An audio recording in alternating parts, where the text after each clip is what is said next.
Qatar Tamil சங்கத்தினுடைய செயல்பாடுகள் இந்திய அளவிலே விரிந்து பறந்து தமிழகத்திலே மையம் கொண்டு சிறப்பாக எங்களுடைய விழுப்புரம் மாவட்டத்தை கூட ஆட்படுத்தி இருக்கிறது என்றால் அதற்கு சான்றாக அடியேனும் முனைவர் நாகராஜன் இவர்களோடு சேர்ந்து பயணிப்பதிலே பெருமகிழ்ச்சி கொள்கின்றேன். சமீப காலங்களிலே நிறைய தரவுகள், கண்ணதாசன் குறித்த பார்வைகள், மிக அற்புதமான பரிமாணங்கள், பரிணாமங்கள் இந்த குழுமத்தினுடைய சிறப்பான கத்தார் ஆம்பல் தமிழ் சங்கத்தினுடைய செயல்பாட்டிலே நாளொரு மேனியும் பொழுதொரு வண்ணமுமாய் புது புது பூக்கள் பூத்த வண்ணம் இருக்கின்றன.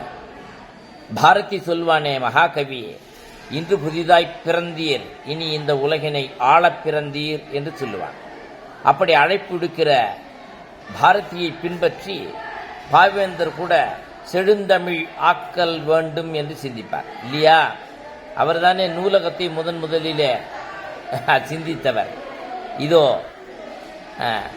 நூலகத்தின் பின்புலத்தில் இருக்கிற நூலகத்தின் அரவணைப்பிலே நான் பேசுகிற பொழுது எனக்கு தடுமாறாத வார்த்தை பிரவாகம் கிடைக்கிறதே, அது இந்த நூல்கள் உள்ளே இருந்து கொண்டு இதயத்தால் சுவாசிக்கிற பெரியோர்களின் ஒட்டுமொத்த எண்ண கூட்டம், எண்ண அலைதானே. அப்படித்தான் எண்ணி சிறப்பான முறையிலே ரவி கோவிந்தராஜ் பெருந்தகை ஒன்றை நிகழ்த்த முடியுமா என்கிற கேள்விக்கு நிகழ்த்த இயலும் என்று நிகழ்த்தி காட்டிக்கொண்டே இருக்கிறார். இந்த வரிசையிலே பார்த்தால் என் பின்புலத்தில் இருக்கிற பதக்கங்கள் வெறுமனே தமிழ் மட்டும் எனக்கு தந்ததாக நான் சொல்ல முடியாது. அத்துணை உழைப்புகளையும் மாணவர்களோடு சேர்ந்து நாங்கள் பயணிக்கிற பொழுது எங்களுக்கு கிடைத்திருக்கிற மாபெரும் ஆற்றல் வழிகாட்டுதல் இந்த மையம் என்று கூட நான் சொல்லலாம். நாங்கள் தான் ஏற்கனவே இவ்வளவு பதாகைகளும் இவ்வளவு சிறப்பு வாய்ந்த வெற்றிகள் சாதனைகளையும் நிகழ்த்தி கொண்டே இருக்கிறோமே என்றால் இல்லை, இன்னும் புதுமை செய், பொதுமை செய் என்று சொல்லாமல் சொல்லித் தருகிறது ஆம்பல், கத்தார் ஆம்பல் தமிழ் சங்கம். இதோ பின்புலத்திலே தெரிகிற அத்துணை ஆளுமைகளையும் ஒவ்வொருவராக சொல்லிக்கொண்டே சென்றால் இந்தியாவின் முகவரி மிக நீண்டு கொண்டே இருக்கும். இந்தியாவின் சாதனை வரலாறு கூட அப்படித்தான் ஒவ்வொன்றாக எண்ணி எண்ணி பார்க்கிற பொழுது மகாகவியின் வாழ்த்துகள், பெரியாரின் பேச்சுரைகள், காமராஜரின் கனவுகள், நேருவின் நேரிய சிந்தனைகள், நீண்டதொரு பட்டியல்.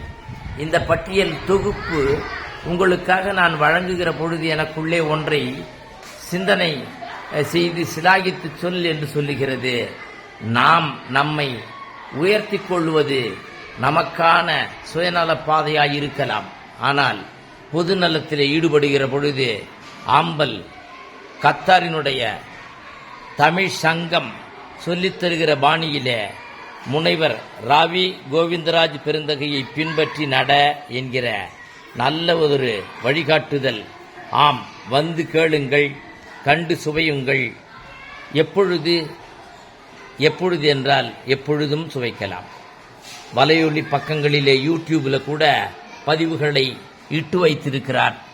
ஏனென்றால் எல்லோருக்கும் ஆன புதுமை செய்ய வேண்டும் என்கிற அவருடைய கொள்கை. ஆகையினாலே இந்த அளவில் நீண்டு கொண்டே இருக்கிற இந்த வரலாற்று சாதனையை நிகழ்த்தி கொண்டே இருக்கிற ஒற்றை மனிதர், ஆம், ஆற்றல் புயல் ரவி கோவிந்தராஜ் பெருந்தகையை வாழ்த்தி அவரின் சுவட்டில் நல்லாசிரியர் முனைவர் தி.க. நாகராஜன். நன்றி, வணக்கம்.